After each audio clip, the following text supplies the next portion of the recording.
Retour à question d'actualité avec Jean-Philippe Trottier. Comment faire en sorte, je vous pose une question assez compliquée, comment faire en sorte que la différence ne dégénère pas en domination, en inégalité, en discrimination? Autrement dit, si A est différent de B, l'un des deux sera forcément plus fort ou plus faible. La question s'est posée entre les races, entre les classes sociales, entre les cultures. Elle se pose de plus en plus entre les sexes, où la division sexuée entre hommes et femmes est souvent perçue comme rapport de domination. De qui sur qui, cela reste à voir.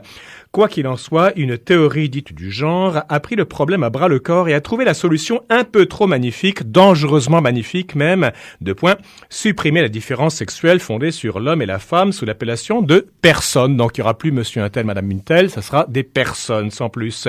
Mathieu Bocoté a écrit un long article à ce sujet dans la dernière revue Argument. On peut y avoir accès gratuitement sur Internet en exclusivité. Il y voit un énième facteur de désincarnation du monde. Mathieu, bonjour. Bonjour. Alors, qu'est-ce qui vous amène à vous intéresser à ce sujet? L'actualité, il y a des trucs ici et là? Non, en fait, pour la petite histoire, c'était dans un séminaire de philosophie au début des années 2000, en théorie de l'identité.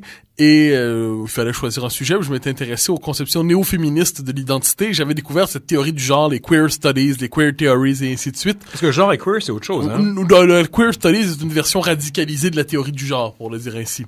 Et c'était une question que depuis je n'ai jamais abandonnée intellectuellement, qui m'intéressait, c'est-à-dire cette tentation à la manière d'un projet philosophique, de déconstruire toute référence au féminin et au masculin dans la culture, en réduisant les représentations historiques et culturelles du féminin et du masculin à de purs stéréotypes, des préjugés, qui relèveraient de logique de domination, et ce désir, ce culte, cette volonté d'en arriver, et ça rejoint mes préoccupations plus larges, une forme d'être humain indifférencié, délivré de toute incarnation, délivré de toute identité. Et pourquoi la théorie du genre m'intéresse de ce point de vue, dont les partisans quelquefois d'ailleurs contestent même l'existence, qui est assez amusant, c'est la question de l'indifférenciation, de l'abolition de toutes les différences entre les êtres humains pour en arriver à une forme d'humain générique originel.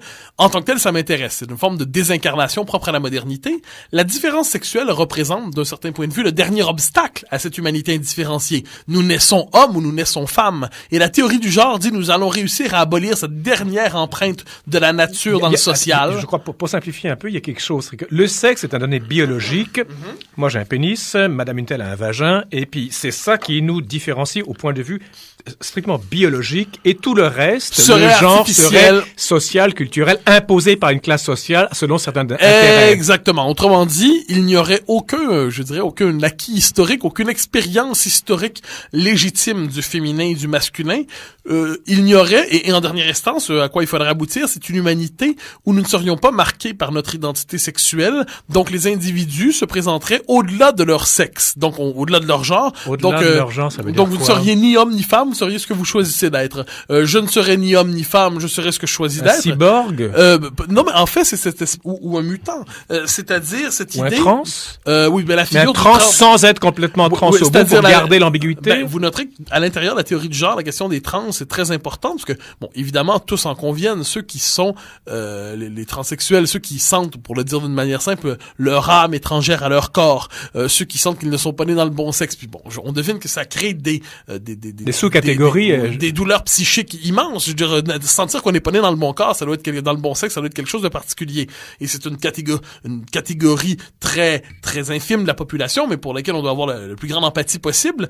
Mais il y a une instrumentalisation souvent de la cause des trans par les partisans, les idéologues de la théorie du genre, qui nous disent finalement, eh bien, nous sommes tous trans d'une certaine manière. Nous allons utiliser la figure du trans pour faire éclater les identités sexuelles. Quelle est votre article détaille tout ça et parle d'un bouquin d'ailleurs d'une certaine Bérénice Levet. Une remarquable philosophe française. La théorie du genre ou le monde rêvé des anges, paru chez Grasset en 2014. Dans cet article, vous ne dites pas quand même qu'est-ce qui pousse les théoriciens du genre dans cet enthousiasme carrément délirant. Vous dites pas délirant, vous dites fanatique.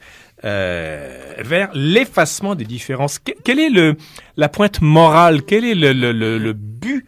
La cause première et la cause finale de cette volonté. Je crois que c'est perpétuelle renaissance de l'utopisme, c'est-à-dire cette idée que l'homme jeté dans l'histoire, jeté dans les médiations historiques, donc jeté dans un pays, jeté dans une religion, jeté dans une culture, l'homme qui naît dans un monde qui existe déjà et qui le conditionne de l'extérieur, l'homme serait ainsi victime d'une terrible aliénation. Et qu'est-ce que serait la véritable libération pour l'être humain? Qu'est-ce que serait un être humain véritablement libre? Totalement et faire l'histoire aujourd'hui année zéro. En fait, je dirais exactement, c'est-à-dire c'est du passé faisons table rase, comme on disait, libérons-nous de toute empreinte historique et que l'individu finalement puisse se livrer au fantasme de l'auto-engendrement. Est-ce que ça rejoint, Mathieu Bocoté, ce que vous dites et d'autres également, votre compagnie, de la haine de soi de l'occidental, la haine de soi, la haine de son histoire, la haine du colonialisme, de l'esclavagisme, de ci et de ça? Est-ce que ça, c'est une énième version de vouloir effacer? Oui, mais dans son expression la plus radicale. Oui. Parce que là, on est dans une philosophie qui en vient à abolir l'idée même de culture. C'est-à-dire l'idée même de culture, c'est-à-dire d'un donné préalable. Ça vient abolir l'idée même de donner. Ça vient abolir l'idée même d'héritage. Ça vient abolir l'idée même de transmission. L'individu ne devrait plus être autre chose que le produit de sa propre volonté, de son propre désir. Est-ce qu'on n'est pas victime de notre appel à l'universalité? Parce que l'universalité est un concept des Lumières, n'est-ce pas? Et l'homme blanc, hétérosexuel, s'est pris pour le sujet universel. Est-ce qu'on n'est pas en train d'aboutir à la perversion de cette idée d'universalité? Alors, un homme et une femme, c'est deux particularités déjà. Donc, une personne sans histoire, sans appartenance, qui choisit tout, et l'ultime aboutissement de cette universalité. Je crois que c'est effectivement, c'est une excellente manière de dire les choses. La tension constitutive, me semble-t-il, de la richesse de la modernité, c'est la tension entre l'émancipation et l'enracinement. D'ailleurs, c'est ce que nous disait dans le livre dont on parlait la semaine passée, Chantal Delsol. Oui, oui. Or, on est aujourd'hui dans une époque où on veut pathologiser radicalement toute forme d'enracinement. On veut disqualifier, diaboliser, congédier toute forme d'appartenance, d'enracinement, d'identité historique ou donnée. Et on ne veut exister que dans la virtualité. Comment c'est ce que Bérénice Levet appelle l'ivresse des possibles. Bérénice Levet, l'auteur. L-E-V-E-T. Oui, je ne veux pas être conditionné par quoi que ce soit, et je veux être tout ce que je veux pouvoir être. C'est ce qu'elle appelle l'ivresse des possibles. Aujourd'hui, je me veux homme, demain je me veux femme, ensuite je me voudrais un peu des deux. Je ne veux plus être conditionné par quoi que ce soit d'autre que mon propre désir. Mais c'est la liberté qui est devenue folle, quoi. Oui, mais c'est une bonne manière de dire. Il y a un fanatisme de la liberté, ne l'oublions jamais. C'est une liberté qui refuse finalement la condition humaine. Et c'est ce que nous dit Bérénice Levet lorsqu'elle nous parle d'un monde asexué, le paradis des anges. Qu'est-ce qu'elle nous dit? C'est derrière ça, il y a presque un fantasme religieux. D'ailleurs, c'est pour ça que je trouve que la théorie du genre ne peut être critiquée véritablement qu'en voyant qu'elle a une portée religieuse. Dans le mauvais sens du terme. Ah oui, bien sûr. Non, mais je dirais ni positif ni négatif. Ah bon? Il y a dans la théorie du genre une pensée démiurgique. Elle entend la volonté de l'homme de créer le monde. Oui, oui. Donc, la théorie du genre entend décréer l'homme créé en tant qu'homme ou femme, et le recréer à partir d'une nouvelle conception radicalement neuve de l'être humain. On a eu l'homo soviéticus en Union soviétique, il y a l'homo economicus, il y a l'homo tout ce que vous voudrez, et là maintenant ça serait l'homo personalicus. Je crois que vous nommez la bonne chose. C'est le nouveau visage de l'homme nouveau. Quel est le propre d'une pensée totalitaire? C'est l'idée qu'il est possible d'accoucher d'un homme nouveau. Accouchons d'une nouvelle société et un nouvel homme absolument en rupture avec ce qu'a été jusqu'ici la condition humaine dans l'histoire pour en être. Alors effectivement, les soviétiques avaient cette idée de l'homo soviéticus, un homme nouveau. Et bien je crois qu'aujourd'hui la théorie du genre porte cette virtualité totalitaire, veut l'homme nouveau, qu'on appellera l'homme sans préjugés, sans appartenance, sans identité, sans racines, sans sexe. L'homme nouveau sera l'homme délivré de tout lien, mais ça nous ramène à ce que je dis souvent, il se croira libre, en fait il ne sera que nu. Libre ou nu. Alors, Mathieu Bocoté, il n'y a pas de réaction possible face à cela. C'est-à-dire que la nature que l'on nie tout le temps, parce qu'on pense que tout est culturel et la nature est un résidu avec lequel on devra bien vivre. La nature va se venger un jour de débauche ou d'exagération des traits masculins et féminins jusqu'à la caricature, ou sinon également, je pense à l'islamisme, qui est une forme de normativité à outrance et qui est un peu l'exact inverse de ce que vous dites. Je crois que vous avez tout à fait raison. Je reprends vos deux exemples. Dans la culture occidentale, vous le noterez, au même moment où il y a la théorie du genre qui fonctionne à la manière d'une machine à nier la différence sexuelle, Oui. au même moment dans la culture populaire, vous avez des phénomènes comme ce qu'on appelle chez l'homme la figure du douchebag, c'est-à-dire une masculinité exacerbée, brutale, une forme de volonté d'exacerber une masculinité, une virilité, comme en réaction. Et chez les femmes, la poupée. Et chez les femmes, évidemment, c'est l'hypersexualisation. Donc, c'est comme si la société la nature se venge, et le drame est le suivant, lorsqu'on refuse à assumer le féminin et le masculin comme des héritages de civilisation travaillés et légitimes. C'est-à-dire la masculinité, la féminité, oui, il y a une part de culturel et d'historique là-dedans, mais heureusement, parce que c'est la manière de les raffiner, de les modeler, sinon, de les on les met sauvage. Voilà. C'est-à-dire que quand on décide d'abolir le masculin et le féminin historique, ils paraissent de manière sauvage et presque brutale. Votre référence à l'islamisme, je crois, est tout à fait pertinente ici. J'ai l'impression que surtout, vous savez, ces individus qui, quelquefois, ne tolèrent tellement plus notre société dans laquelle nous vivons qu'ils vont se réfugier dans le fantasme inversé. Exact, qui voilà. radicalise, Les exacerbe, rôles, une femme congèle. fait ça, un homme, ça fait ça. Et c'est ce que nous dit Houellebecq dans son dernier livre, soit dit en passant.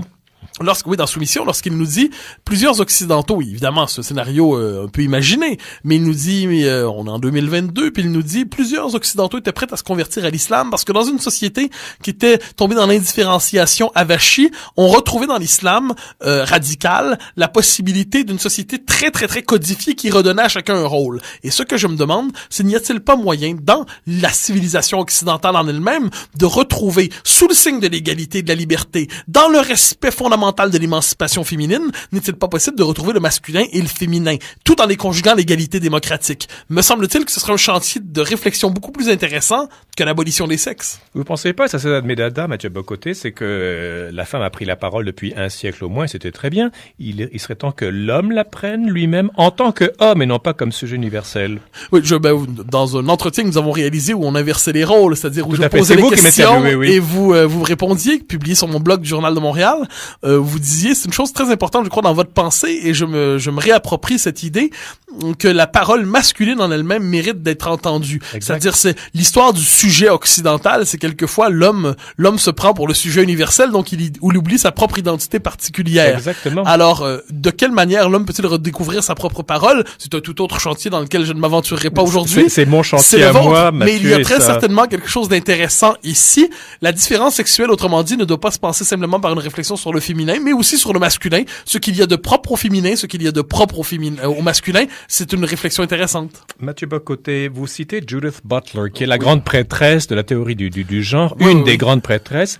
J'ai lu un article d'elle, j'oublie dans quel magazine, mais c'est passionnant. Elle est juive. Dans Philosophie Magazine, je crois. Peut-être, hein. Et elle dit, je suis juive, et j'applique à la théorie du genre l'idée juive de la tzedaka, T-Z-E-D-A-K-A, qui est l'idée juive de la justice. Vous savez que beaucoup de mouvements libérateurs universalisants ont été portés par des idées juives. Okay, de libération, d'amélioration du sort, de solidarité. C'est très beau. Et elle dit qu'elle est, je cite de mémoire encore une fois, peut-être que je me trompe un petit peu, mais elle dit que elle est mue dans cette théorie du genre, dans sa poussée à l'extrême, si vous voulez, par cette idée de justice intégrale qui est d'origine juive. Est-ce que ces idées de justice doivent être tempérées par ce que je dirais chez vous un idéal bourgeois ou un sentiment de réalisme ou de limite de l'épaisseur du réel? Parce que quand trop de justice peut tuer la justice, finalement. En fait, je dirais des idées religieuses devenues folles, il y en a dans toutes les religions. Ah oui, non, je pointe pas le judaïsme en particulier, mais il y a là une sorte de rage de justice. Je crois que il y a une formule très importante, je crois, c'est il faut distinguer, je crois que c'est une parole du Christ, mon royaume n'est pas de ce monde. Autrement dit, c'est pas la vôtre, certainement. Non, je suis un homme de la cité, mais l'aspiration à une société pleinement réconciliée, oui. absolument juste, une société sans injustice et sans inégalité, une société sans pouvoir aussi, autrement dit, cette société, autrement dit le paradis sur terre, en gros, le paradis sur terre est une idée dangereuse, toxique. Pourquoi? Parce que si vous croyez avoir le secret du paradis sur terre, vous avez donc une science du vrai et du juste, vous avez une science du bien, vous êtes en possession d'un savoir qui est celui de la libération de l'humanité. Et vous voulez la partager. La figure qui est devant vous et qui est en désaccord avec vous ce n'est plus un adversaire, c'est un ennemi du genre humain. Oui. Donc, si vous avez la prétention à créer une société parfaite, celui qui sera en désaccord avec vous sera un ennemi de l'humanité. Oui, oui. Eh bien, premièrement, vous réclamez pour vous-même le monopole du pouvoir, et ensuite, vous considérez que l'adversaire n'a pas parole légitime, mais doit être chassé de la cité. On l'enferme, on le fait taire, on le psychiatrise, quelquefois on le tue. Simplifions un petit peu, Mathieu, c'est-à-dire que si vous possédez le vrai, ben l'autre ne peut qu'être avec vous ou contre vous. Ben voilà, et ça nous ramène, je crois que toute idée du politique doit accepter l'idée d'un pluralisme de point de vue sur une pluralité de point de vue sur le bien. Donc, personne n'a le monopole du bien, du vrai ou du juste. Il y a quand même des esprits plus pénétrants que d'autres. Bien sûr qu'il y en a, mais dans la cité, il faut toujours accepter que personne n'aura le monopole de quelque vertu que ce soit, ni du bien ni du mal d'ailleurs. Mm-hmm. Alors, quand on réfléchit à la question de la théorie du genre, on se retrouve devant une théorie qui pratique le fanatisme idéologique, c'est-à-dire qui croit avoir accès à une nouvelle révélation. L'être humain a été conditionné par le genre, il faut le libérer du genre, et nous devons, et l'adversaire sera nécessairement l'homophobe, le transphobe, le sexiste. Eh bien, il faut savoir répondre à cette philosophie ou cette théorie très radical. En s'ancrant dans le réel, vous le dites dans votre texte, paru chez Argument, il ne s'agit pas de contre-argumenter au même niveau. Il faut en fait, il faut savoir argumenter, mais il faut surtout s'ancrer dans le réel. Oui. Mais votre opposant vous dira, Mathieu Bock-Côté, mais le réel, c'est vous-même c'est votre réel à vous que vous allez m'imposer. Alors ça, c'est ce qu'on appelle basculer dans la pure virtualité. C'est-à-dire, s'il n'y a plus de réel, mais que des idées du réel. Voilà. Alors, tout est discours, tout est purement virtuel. Alors, comment vous allez faire pour répondre à votre c'est à ce moment, je crois que c'est une réflexion que j'avais hier soir sur le conservatisme, étrangement. Si le conservatisme, devant le progressisme, cherche à être simplement un universalisme concurrent, il perd. Le conservatisme doit être une méditation, je crois, sur la question anthropologique, sur ce dont l'homme a besoin pour s'inscrire dans le monde, dans la cité, donc d'une famille, d'une cité, d'une civilisation, d'une histoire, d'une mémoire. Donc le propre du conservatisme, c'est une pensée de la finitude. Le propre du conservatisme, c'est une pensée qui dit tout n'est pas possible à l'homme, et heureusement. Le propre du conservatisme, ça consiste à dire que si l'homme peut aménager le monde, le transformer, il ne peut pas le créer. Alors la théorie du genre, je dis, si je vous comprends bien, Mathieu Bock-Côté, il y a un côté infantile et un côté illimité. On peut tout faire. On est des apprentis créateurs. C'est le culte de l'illimité. Pour peu que l'homme cède au fantasme de l'auto-engendrement, il n'y a aucune limite qui vient entraver sa volonté. Oui. Or, me semble-t-il que ces limites, elles nous humanisent. Une pensée de la limite, c'est une pensée qui nous ramène à notre humanité. Or, lorsque l'homme se prend pour Dieu, eh bien, il a la prétention de créer un monde parfait, mais toute prétention à créer un monde parfait aboutit à un enfer certain. Merveilleux, Mathieu Bock-Côté. Je rappelle le titre du livre qu'on a évoqué de Bérénice Levet, Levet, paru chez Grasset en 2014, La théorie du genre ou le monde rêvé des anges. À la semaine prochaine. Au grand plaisir.